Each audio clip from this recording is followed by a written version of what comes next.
जिस भूमि पर रह रहे हो और जिस जगह जिस घर में आप रह रहे हो और उस घर में एक ना एक अगर व्यक्ति बीमार पड़ रहा है, एक उठा एक बीमार हुआ, फिर एक उठा फिर एक बीमार, या घर में 5 लोग रह रहे हैं और 5 का मन अशांत है। घर के बाहर निकलते हो मन में बहुत शांति होती है, कहीं रहते हो बहुत शांति होती है, पर घर में हो गिने हुए, एक घर में बूढ़े माँ बाप है, एक बेटा बहू है और उनका एक लड़का है, गिने चुने 5-6 लोग घर में रह रहे हैं।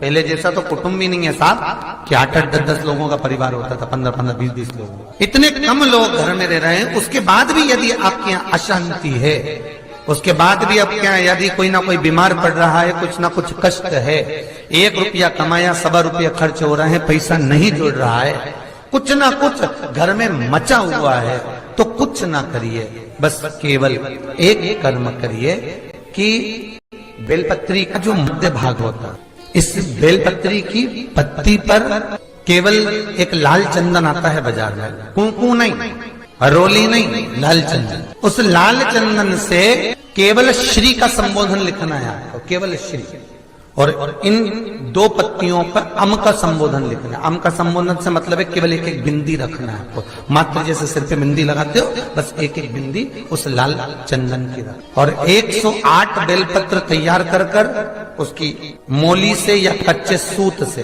उसकी माला तैयार कर कर घर में उसको मात्र 2 घंटे रख लीजिए और सबके हाथ का स्पर्श कराकर हनुमान जी के गले में उसको गले में डाल दीजिए। जिंदगी में कभी बीमार पड़ ही नहीं सकता उसका, रोग मुक्ति के लिए, कार्य सिद्धि के लिए, अच्छे फल के लिए। ये जो घर में क्लेश मचा रहता है, कभी बहू नहीं सुन रही, कभी सास नहीं सुन रही, कभी बेटा नहीं सुन रहा, कभी पिता नहीं सुन रहा, कभी जरा जरा सी बात में क्लेश जो उत्पन्न होता है, शिव पुराण कहती है, शंकर की कथा कहती है, शंकर का अनुमोदन कर रहा है, और स्कंद पुराण का 3रा अंश कह रहा है कि बेलपत्र जो हम समर्पित करते हैं महाराज, उसका सुख ही, शंकर दुख को काटने, दुख का शमन करने। 3 जगह पर अगर कोई बीमारी ऐसी हो गई कि वो समाप्त नहीं हो रही, बड़ी बड़ी तकलीफ, मतलब एक बार दवाई अगर चालू हो गई तो दवाई बंद ही नहीं हो रही है, तो उसके लिए आपको 3 जगह पर जल चढ़ाना प्रारंभ कर दो। मात्र 1 हफ्ते से ज्यादा चढ़ाना भी नहीं पड़ेगा। जैसे 1 हफ्ते आप टेबलेट लेते हो, गोली लेते हो, 1 हफ्ते चढ़ाना प्रारंभ कर दो। सबसे पहले बेलपत्री के पेड़ के नीचे क्या करना है, जल का पात्र लेना है, उसमें 2 दाने चावल के डालिए, 2 दाने अक्षत के डालिए। पहले बेलपत्री के पेड़ के नीचे जाओ, वहां जल चढ़ाओ, फिर जाइए पीपल के वृक्ष के नीचे, वहां जल चढ़ाइए, आखिरी में या तो शमी के नीचे या फिर आंवले के नीचे, इन दोनों में से कोई एक वृक्ष जिसके नीचे। पर 1 हफ्ते अगर आपने आंवले में चढ़ाया है तो आंवले में ही चढ़ाना, शमी में चढ़ाया है तो शमी में चढ़ाना, ये बदल के मत चढ़ाना कि आज मैं शमी में चढ़ा देती हूँ कल आंवले में चढ़ा दूंगी, ऐसा नहीं। और ध्यान रखिए एक बात का, कई माताएं क्या करती हैं, पशुपति व्रत करती हैं, तो अभी मैं ये वाले मंदिर में कर लेती हूँ, अगला मैं उस मंदिर में कर लूंगी, अगला मायके में जाके कर लूंगी, ये गलत है। अगर पशुपति नाथ का व्रत कर रहे हो तो एक ही मंदिर में करना। मौका मिल जाए, विवाह शादी में देरी हो रही हो, या कोई नया कार्य चालू कर रहे हो उसमें देरी हो रही हो, या कोई सर्विस के लिए, नौकरी के लिए जा रहे हो और वो कार्य नहीं हो रहा हो, तो एक धतूरा, केवल एक धतूरा, उस धतूरे को फोड़कर उसके अंदर का फल निकालकर उस फल को शिवलिंग पर चढ़ाकर 1 लोटा जल शंकर भगवान को समर्पित कर। दिन होना चाहिए मंगलवार। कौन सा दिन होना चाहिए, जम के बोलो जरा, मंगलवार का समर्पित करो। उसके बाद में आप विवाह के लिए अगर समर्पित करे हैं तो विवाह में देरी नहीं होगी, व्यवसाय और व्यापार के लिए या नौकरी के लिए समर्पित करे हैं तो उसमें देरी नहीं होगी। एक बहुत कष्टमय जीवन चल रहा है, हार गए हर जगह से और तकलीफमय जीवन चल रहा है, तो पंचमुखी हनुमान का एक शिव महापुराण का और स्कंद पुराण का एक बड़ा सुंदर मंत्र है। उस मंत्र को आप सब एक बार हमारे साथ में बोले, ओम नमो हनुमते रुद्र अवताराय सर्व शत्रु संहारणाय सर्व रोग हराय सर्व वशीकरणाय रामदूताय स्वाहा।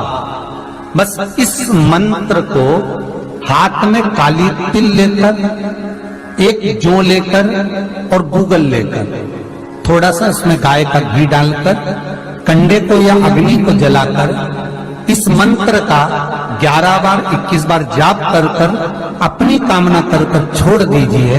कैसा भी रोग हो, बीमारी हो, कष्ट हो, दुख हो, तकलीफ हो, 21 दिन के अंदर वो आनंद आना प्रारंभ कर देता है।